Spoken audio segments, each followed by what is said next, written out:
Hi, I'm Kelly Stain. I'm a residential realtor here in the Philadelphia area, and this is my expert series where I help you live well, plan smart, and age with confidence. I have a really fun conversation today. I'm here with Tim Zeigler with Camelot Auctions.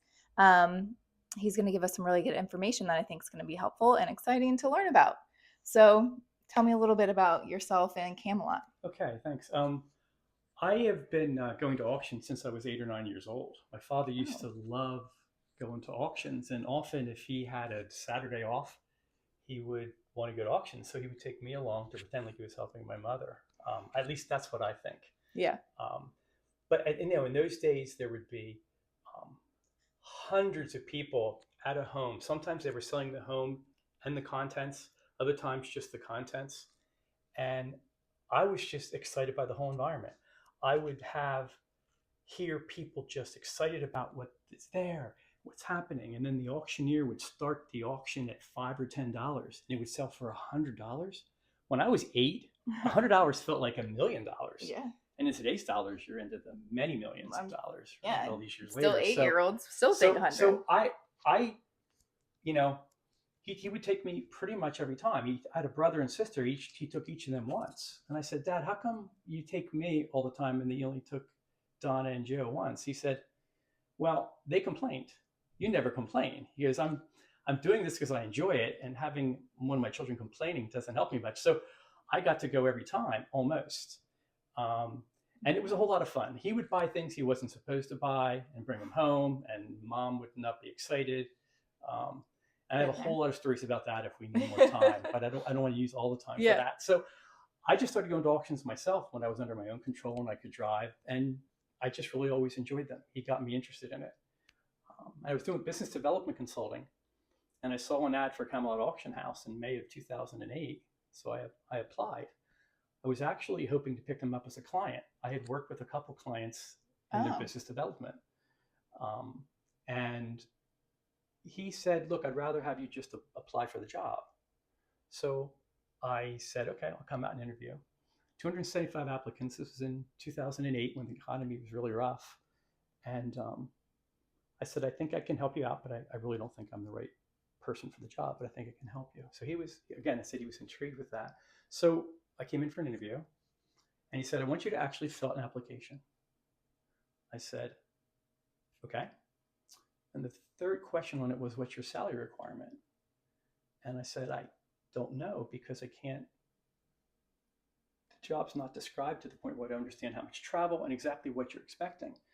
Um, so after interviewing me, he said, that's the exact same thing I would have answered. He called me back again and met with his partner. And over the course of the summer, we negotiated. And I started there in September of 2008, 3 or 4 months later, and I've been there ever since. How old is Camelot? What? It was about 4 or 5 years old at the time. Okay. They had grown to a really good auction house really quickly. And that's what intrigued me with it. And that's why I thought I could potentially help them. And I have helped them, but not in the manner I was expecting to. So I've been working full time with Camelot ever since. So for someone that doesn't know about auctions, has never been to one, like what does that look like? What does it entail? What is an actual auction? I'll answer that, but I first think I want to mention what my role is there. My Okay. role is to find the buyers that are looking to sell through the auction. When we think about auctions, we think about what we've seen on the TV and movies, or maybe years ago, where there's excited bidders, where there's Where you an go in like auctioneer's this. cadence, where there's a lot of noise going on. Um, but without having something to sell, there's no need for an auctioneer. There's no need for excited bidders. There's no need for any of that, You right? got to So find the I'm stuff. working the side of the business that most people don't even ever think about, which is finding the clients that need the help. Yeah. So, many of them are moving and downsizing. Many of them are dealing with an estate. Those are the two main types of clients. Some people are just thinning out their home.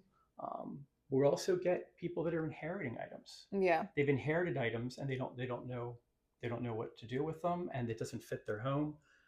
And then collectors who stop collecting. Those are a lot of the clients that I'm able to help. And so that side of the auction is not anything people realize unless they've looked for help with an auction house. Right. So what does an auction look like these days? There is almost no bidding that's done at the gallery with paddles, which is what we all Yeah, imagine. that's what I think of.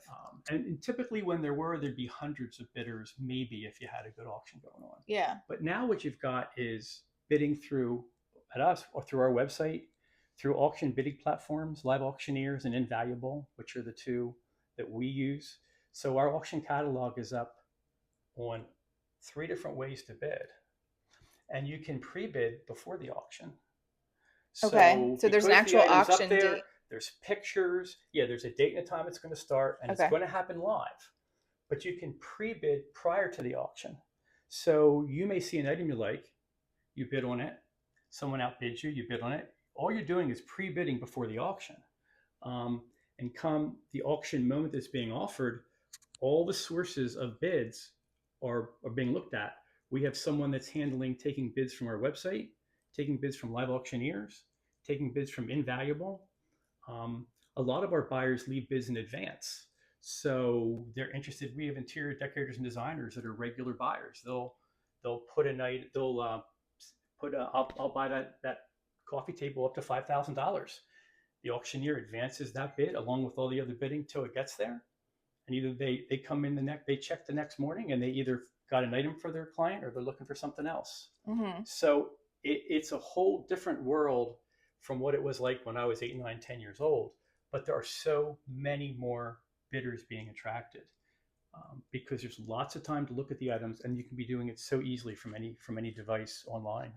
And so are those things I'm seeing online, like, how do you know they're validated? Are they stamped on there? Like, this is this thing? Like, well, whenever you buy something online, you get a little nervous. Well, we're showing pictures of them with any maker marks and anything that's there. Okay. Our experts, our specialists are writing up a description of the item, of what it is. And people are welcome to send in condition reports asking for any questions that they have.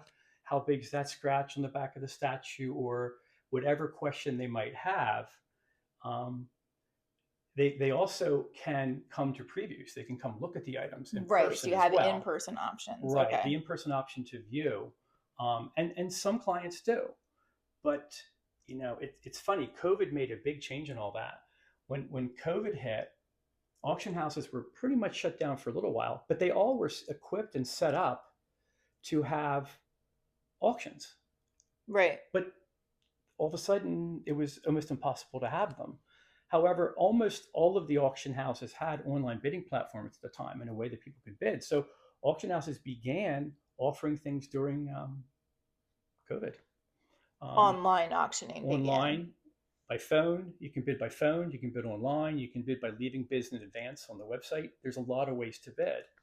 And you can still ask for condition reports and any other information you wanted. So what happened is we had a whole new group of buyers discovering the auction market that had never really bid this way. They thought of it like they see in the movies and in TV where it's more limited. So we had a dramatic increase, as did most of the other auction houses, in new buyers buying that way. And that has elevated it, I believe, ever since, because it's such an easy way to buy some wonderful things that you have trouble finding other places. I mean, these are mostly not new things. If something's new, people tend to buy it new. Right. At auction, what you're mostly selling is older things that have value, and the ones that really do well are the ones that aren't being made anymore and they're in demand. Well, like you said, supply and demand, and I mean, things can be popular at one point. I guess there's trends, right? And one of the best way to watch trends is to watch auction results. Okay. How do you watch those? Well, you can look back at the results of auction houses. Oh, okay. You can look on our website. You can go into Live Auctioneers or Invaluable, or there's others. Those are websites, Live Auctioneers and Invaluable. Live Auctioneers, and you can look for an item. If you know you wanted a Chagall painting, you can type in Chagall painting, and it'll bring up all the recent sales that are there. You may have to register to be part of them, but it doesn't typically cost you any money out of pocket. So if you know what you're looking at, you can see, hey, what's the auction market been recently? And you'll see which auction houses have sold those items. Oh, interesting. Yeah, because I'm sure, I mean, everyone thinks they have a lot of money, because we're all, my generation, maybe yours too, is we're inheriting our parents' stuff. and a lot of it, some of it could be valuable, a lot of it's probably not. But if they wanted to see if they're inheriting this nice china or something, or this And if they want to explore unique, that way to see what it's worth, it's fine. I mean, you can also but that's where we reach out to you, right? reach out to me. You don't have to do as much work. Right. But some people, once they get involved, it becomes fun for them, Yeah. especially if they have some extra time and they're intrigued with it. It becomes almost a hobby. Yeah. But it's a remarkable way that the world has gotten smaller while it's getting bigger. I mean, there used to be a whole lot more things that were regional because you would go to Massachusetts for certain items because that's where they are.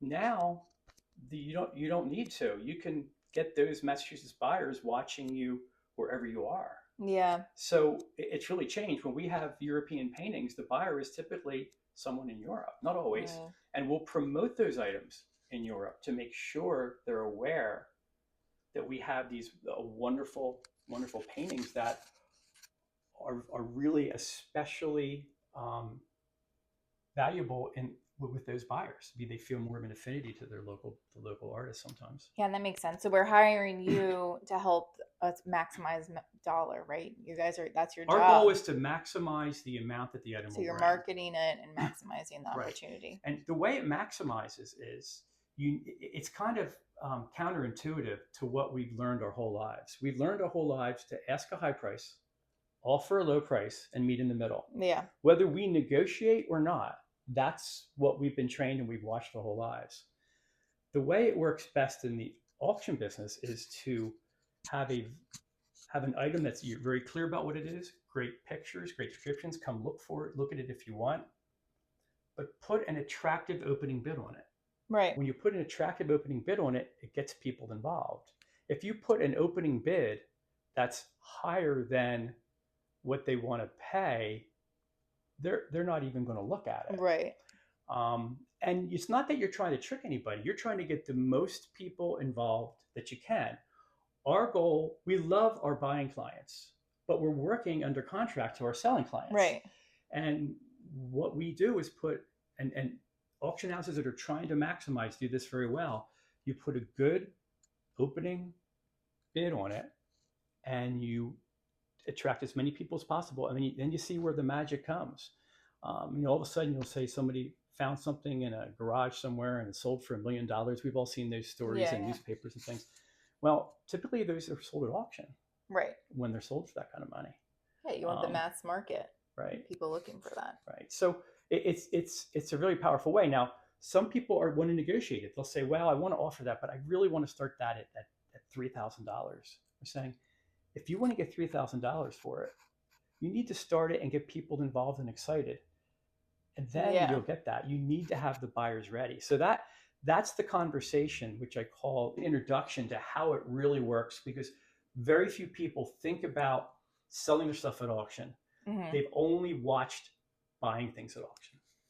True. Yeah, you don't know how the sell part works. And I call that the power of auction. The power of auction is it keeps going. If I have a client that's super price sensitive and they've got a dozen good items, I'm going to say to them, look, you have a dozen really good items. Many of these are going to break out into a really higher number. I don't know which ones they are. Yeah. So if you are comfortable that you're probably going to be disappointed in a couple of them, perhaps, hopefully not, but you're going to be really happy with the others. Right. It's worth the risk, because we can't predict on that day which item will have extra attention than we expect and which items may not get as much attention as we expect. But I also tell them, I'm going to remind you after the sale, if you're still price sensitive, like we're going to do some math and I'm going to point out, you got to add up all the ones that did well and compare those to a couple that maybe didn't do as well, and recognize you still did a pretty good job. And, I've really never had a client that I explained that to who came back later and, at least after being reminded, didn't remember it and become pretty comfortable. Yeah. And one thing I was asking you about is the timing. So like if something doesn't sell at this one auction, you could try to sell it again. It's not like a one and done situation, right? No, you can't. We can offer it again. You typically want to give it a little more time and put it in an auction that you think will attract some attention. But you absolutely can offer it again. If it doesn't sell, we still have it. And the client can either take it back if they'd like to have it back, or we'll be happy to offer it for them at a later time. A lot of times I'm working with clients that are dealing with an estate or downsizing. They don't want anything back again. Right.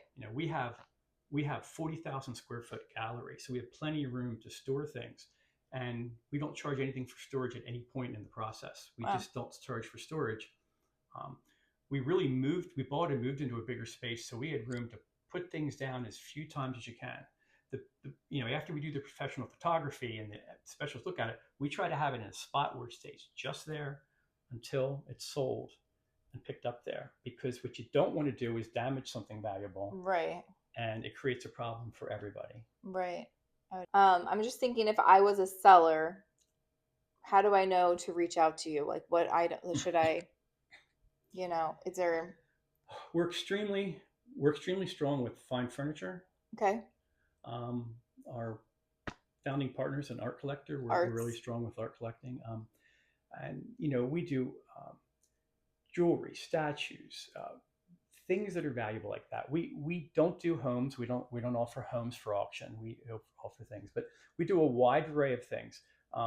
Mid-century modern and modern design is extremely popular. Right now. Okay. And it's mid-century modern is things from that mid-century era that just seem to have continued to capture the imagination.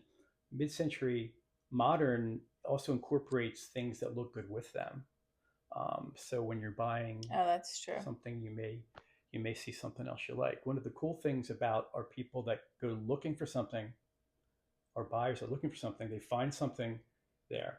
They don't typically just look at that. Then they say, "Oh, what's this auction house?" And they start looking at everything. Yeah. And that's what you want. Can you just buy something, or is it always bids? We don't sell directly. Well, we can arrange a private sale of some kind if someone wants to do that for something very special. But 99.9% of the times we are doing it through auction. Okay. And that's the best way you want to do it. Yeah. So we'll reoffer the item if it makes sense. If for some reason we offer it a couple times and it doesn't make sense, we do it a couple ways. The person can simply come and pick it up. Yeah. They can have it back or arrange to have it delivered. Or in some cases, we will put it in what we call a past lot sale, where we'll take items that were offered and haven't been sold but are still really cool items, and we believe there's some value to them. Yeah. And we'll just do a past lot sale, meaning buy now. Okay. That's not how we typically do it, but we do some buy now sales after an auction or after a group of auctions where we have enough to make it a little bit interesting. That's interesting. But no one has to ever take something back once we're helping them with it. Yeah. They can if they want to, but we will help them deal with it the rest of the way. They're not going to say, "Hey, come get this stuff." That never happens. Which is nice, and for people that are downsizing or anyone to just get it out, and you don't have to take it back. It's nice for people. It is, and realtors especially like it. Yeah, because that's what I'm thinking. Getting things out of the Get out of the house before they're sold. They're not even being sold yet. I mean, we advertise for 3 or 4 weeks, and it takes a little while to get the description written up. We're not offering anything that we pick up one day, that weekend. We're offering it at the next appropriate sale. It's typically at least 4 to 6 weeks, and it can be longer. But it's all because we're trying to maximize what they're getting, and it doesn't cost anything to store it during that time. And it gives us time to prepare properly for the sales. Yeah. So you talk about getting the description and valuing everything. So that makes me think of like Antiques Roadshow and like the shows that we watch, or like we know about auctions, or people come in and say, how much is this worth? So you obviously have those people doing the and Antiques Roadshow. I hear more about Antiques Roadshow than any other television show. It's great. My mom in the process of doing it, and they go back and forth between whether they're giving you the value that it would bring at auction, or whether it would give the appraised value. The appraised value for an estate purpose is typically higher. Okay. And it's because it's one of those things. Appraisals are based on replacement cost, meaning you have to find that item, and it always presents a higher number than here it is for sale. Right. But Antiques Roadshow, the ones I watched that had I'd be watching it with my daughter, and she got to the point where she loved watching it. She said, "Dad, higher or lower?" And I had to try to give her whether it's higher or lower. And I sometimes had to say about the same. And I was right about 80% of the time, but it's hard to remember what something is worth 10 years, 30 years, Right. 20 years ago. And they're still really fun to watch. And like you said, there's trends. Some things are hot for some time, and sometimes they go off. Right. Simply because it's down in value now doesn't mean it will go up later. Right. It's all about supply and demand, right? That's right. Very similar to real estate, actually. You have appraisers. You're trying to get bidding. We as the seller side, we love bidding wars. We want to get as many bids as possible. So it's very similar. It is. So if people want to browse your website or sign up for newsletters of upcoming auctions, what's the best way to do that? What's your website? They can get on our website at camelotauctions.com. K. It's Camelot with a K. Kamelot auctions.com. And I'll put it at the bottom too. I also have a website I'm representing Camelot with it called stuffocating.com. STUFFOCATING. Because it seems like 90% of the clients I help feel like they've got too much stuff. Yeah. And I just started using the word stuffocating, and everywhere I went, people would have your reaction. They would chuckle and say, wait a minute, and that's pretty cool. Yeah. So it talks about my side of the business, the kind of clients I help, stories of clients that I've helped, how to go about contacting me to help them. So go on camelotauctions.com to see what we have coming and look at our past auctions. Yeah. Go to stuffocating.com and you get connected to me and really get to see what's the process kind of look like when you're trying to sell through auction. Because that's not something that most auction houses are talking about. That's why I wanted you here, because I feel like it's a little bit of a mystery or something. I mean, people don't deal with it often. So providing some insight and tips and someone to go to if they have these items. Absolutely. And it can be one item or it can be hundreds. Yeah. We'll work with one valuable item or hundreds of items. So any parting words or advice? No, just I encourage everybody to check out the auction world that exists now, which is so much different than what you're envisioning, which is when I was 8, 9, 10, 11, 12 years old probably. And I'm happy to help anyone that needs the help. It costs absolutely nothing to work with me. There's no charge for my side of the business. We only charge for the auction part of the business when you're actually offering something. Okay. If you want formal appraisals done, I coordinate that program with Camelot. Yeah, there's a charge for that. Yeah. So if you need a formal appraisal done, I can help you too, depending on what the item is. I've got a handful of appraisers that I would use for that. That's good to know too. That I work with regularly. That's good to know, because sometimes you need to get that on your insurance policies. Yeah, I mean, there's two main reasons for it. One of them is your insurance policy. The other is if you have a estate of a certain size and the item of a certain value, your estate attorney is probably going to want you to have those done. And it protects you against a problem down the road. Whoever you work with in estate law will explain that a whole lot better than I do, but I get the blessing of working with lots of them. Oh, that's really helpful. And this is all about planning ahead, having resources. So that's really good to know too. Thank you. Well, thanks, Tim. This is really helpful. Thank you. I appreciate the opportunity. Yeah.